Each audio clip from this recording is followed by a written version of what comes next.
guys, my name is Jeff, and today we're going to be looking at a 1990 Lancia Delta. And this car obviously has been modified to be a rally car. But before we get into all the cool details and highlights, first, a quick word from our sponsor.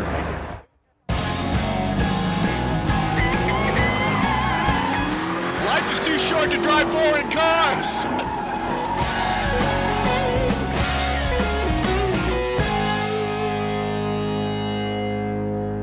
So today we're going to be taking a look at a 1990 Lancia Delta. Now the car here is titled as a Group B rally race car, and we know that it's not street legal. There's not a ton of information on the car other than that.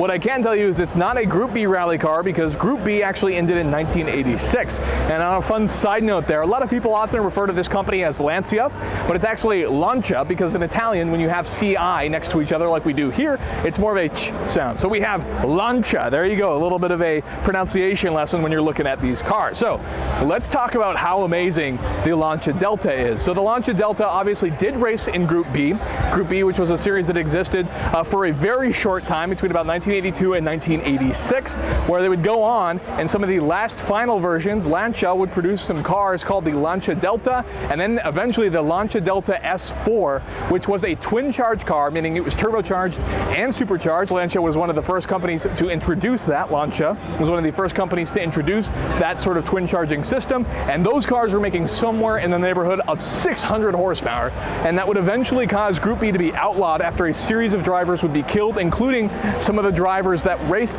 the Lancia S4, because the drivers in this car actually sat right over the gas tank.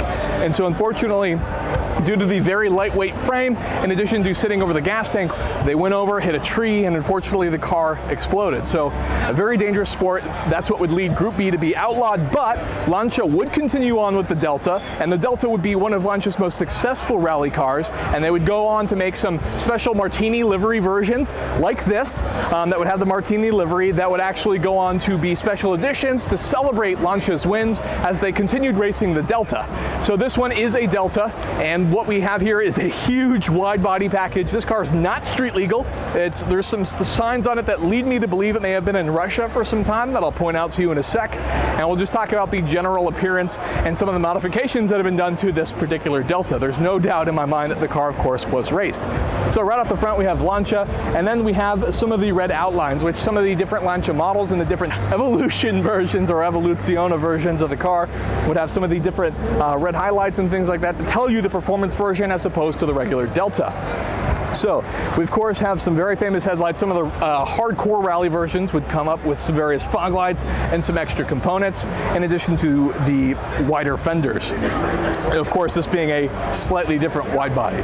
If we go ahead and take a look, this car just has hood pins, and it's fairly impressive. So we'll pop this up real fast.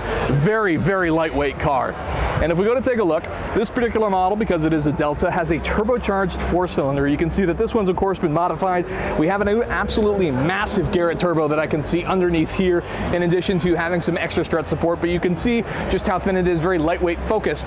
And this car is of course all-wheel drive. So we can even see the massive differential was of course sitting down in the bottle. So we have a center differential, and we'll of course have a rear differential as well, because this car is in fact all-wheel drive.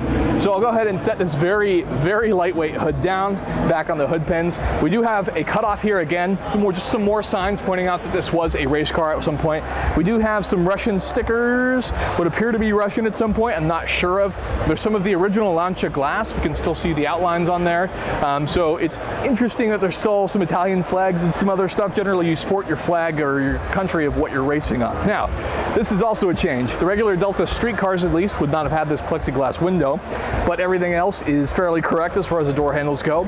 Inside we have some massive Sparco bucket seats, which if you're not familiar with rally racing, you do need a passenger, because your passenger is actually going to be the man leading off your turn. So he'll have a sheet of paper and he'll be guiding you through the turns. Basically the way it works is they have a lot of symbols and stuff they make for themselves as like a map, and they can tell you how aggressive or how easy the turns are. So they'll essentially tell you, hey, this is a one turn for flat out, and talk about U-turns, that type of stuff, just so you as the driver don't have to memorize the course and could focus on the handling of the car. Inside we've got what appears to be potentially a sequential transmission, certainly a manual transmission of some sort, along with a rally plaque, and it looks like we do have some sort of like standalone ECU system with a LCD display, and MMO steering wheel. And of course, this car has a full cage. There is not an easy car to get in and out of. And then if you can't tell, this is a four-door car. This door is incredibly lightweight as well. More race car stuff. I can't imagine this car weighs very much. The heaviest part would be some of the all-wheel drive systems that happen in this car. Then we do have a Martini Racing spoiler. A lot of the Group B rally cars would have very, very aggressive aero on the back because, again, these were 600 horsepower cars. We're flying down the track. And this particular car looks like the back seat's been completely gutted in its place. Again, more roll cage, some chassis stiffening components, along with a fuel cell that sits in the back as well, along with what appears to be maybe even a few fuel pumps available for the car. As we come back, these are fairly standard. These are the standard Delta taillights. And again, you can just see how girthy some more quick releases that sit on the back of this Delta. So a quick thing I wanted to point out is there are a couple badges on this car that help tell us what it is and why it has the kit that it has. So as I pointed out, this is a Lancia Delta Integrale, but on the back here, we actually have the Maxi-Integrale. So the kit that's on here actually comes from a race team that races part of this widebody kit, which is why it's unique and sort of more specific to these later Deltas that exist. And so this is the Delta Maxi-Integrale, which is, again, that race team, and why we have this unique body kit that's on this car in particular. And so this one you can find anywhere in the neighborhood of around 600 horsepower from that four-cylinder turbocharged engine that we found inside. So pretty cool information. Quick Google search. A really rare car that you don't see much of, but there are some street cars that are readily available, even though this particular car is a race car and not street legal. With that, that's a quick look at this Lancia Delta. And if you guys are looking for a collector car for yourself, be sure to check out AutoHunter.com, which is our online auction with cars going live every single weekday, or its sister site, ClassicCars.com, which is our online marketplace with over 30,000 cars currently live on the site. If you enjoyed the video, could hit that like button for us, we really appreciate it. And consider getting subscribed for more content like that in the future. Thank you so much for watching.